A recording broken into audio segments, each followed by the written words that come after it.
It's February the 9th, 2023, and this is my 321st video since the fake pandemic, the COVID fraud, and the designer war started and began us on our long journey into the new abnormal and the Great Reset.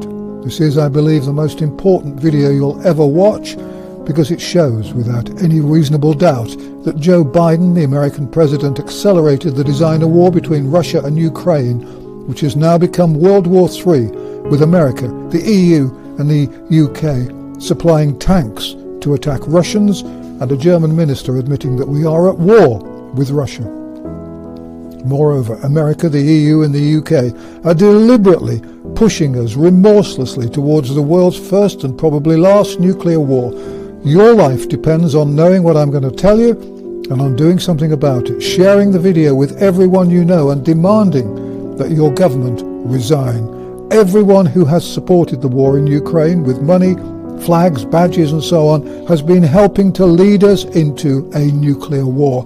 Everything they've told you about Ukraine is a lie. The plot to start this war began in 2014 when America and the European Union, of which the UK was then a fully paid up member of course, helped overthrow a democratically elected government in Ukraine. Former President Obama admitted in 2015 that the US had been involved in replacing the democratically elected government and offering the incoming government, now headed by Zelensky, billions of dollars in aid. There are plenty of statues to and much support for Nazi collaborator Bandera. Look him up. The US wanted a puppet regime on Russia's doorstep as a launch pad for a planned NATO war with Russia. That was 2014. Obama, who was unbelievably awarded the Nobel Peace Prize, was of course responsible for much of the killing and destruction in Afghanistan. The current war in Ukraine started in 2014 but escalated in February 2022, and by then the Americans under Biden had already begun to get involved. In January 2021, a year before Russia was reported to have invaded Ukraine, the Americans had their eyes on the conflict and there was open talk of halting the Nord Stream pipelines. Biden, you'll remember, became the 46th US president in January 2021. Before Russia invaded Ukraine, Biden warned, quote, "If Russia invades, then there will be no Nord Stream 2, we will bring an end to it." That's on record. The Nord Stream pipelines were set up by Russia to transport cheap Russian gas to Germany and the rest of Europe, and the Biden administration wasn't happy about this. Biden and his advisors had several objections. First, they didn't want the Russians being able to sell their own gas too readily to Europe. Putin had never been part of the globalist conspiracy and was a very large problem. Second, America wanted to sell American gas to Europe by transporting LNG across the Atlantic. This would enable them to make as much money as they could before billions die.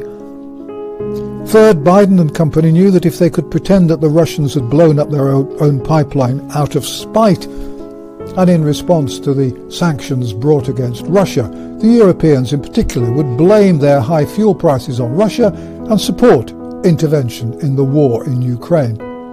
Fourth, the designer war against Russia would lead to the destruction of Europe, which is, after all, much closer to Russia than America. London, Paris and Berlin are all easily reachable targets.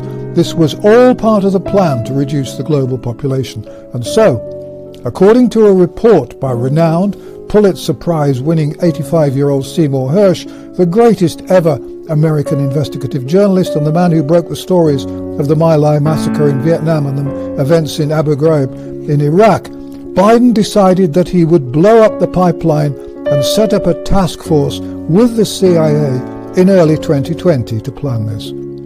Hersh reports that in June 2022, on Biden's orders, divers placed C4 explosive charges on the pipelines.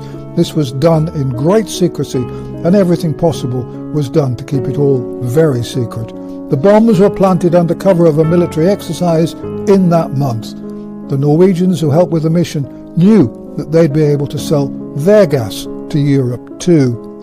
Then in September 2022, a buoy, or buoy as the Americans call them, was dropped by plane and the charges were set off. The the US Undersecretary of State for Political Affairs, Victoria Hewland, hailed the destruction of the pipeline at a Senate hearing. Inevitably, the US blamed Russia, claiming that they'd blown up a pipeline which had taken Russia 15 years to build and had cost $20 billion. The result of all this is that the prices for fuel in Europe and the rest of the world have skyrocketed. The price of food has inevitably soared too. There will be hundreds of millions of deaths in Asia and Africa, where people can no longer afford fertilizers, food or fuel. Biden must go down into the history books as one of the most evil men in history, and now we're heading rapidly towards a nuclear war.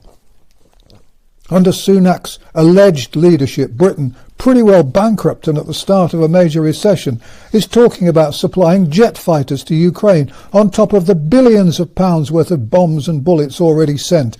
And it seems certain that it will. America and Germany and the UK all denied that they'd send tanks, but they are. And the UK is already training Ukraine pilots to fly British jets. The future is now bleak indeed. We have been betrayed by everyone. In the UK, Charles the hypocrite and a staunch supporter of a smaller global population has always been a vocal supporter of Ukraine. The globalist conspirators know that the COVID jab has destroyed the immune systems of billions and will make those individuals who have been jabbed far more vulnerable to the radiation effects if nuclear bombs are dropped. As I warned in a video in May 2022, they want a nuclear war. The fake pandemic was always a distraction, a compliance program, and a way to weaken immune systems through the fake vaccines. The CIA and the White House have denied Seymour Hersh's story, but you know that what he's saying is true because the mainstream media, led no doubt by the CIA, is now describing him as a discredited journalist and self-publisher, the very same words they used to try and discredit me early in 2020. You'll know, by the way, that the beginning of nuclear war is very close when Charles leaves Buckingham Palace and suddenly decides to go to one of his country palaces, in Scotland perhaps, and when Sunak goes to Cornwall on holiday, and when Macron disappears into the country, and so on. Anyone in or within 30 miles of a decision-making major city such as London, Paris or Berlin would be well advised to leave when that happens. It's time for us all to prepare. You'll need food, medicines and cash. Our comfort is that we have God on our side. Please share this video. Our only chance of stopping what they've planned is for the world to know.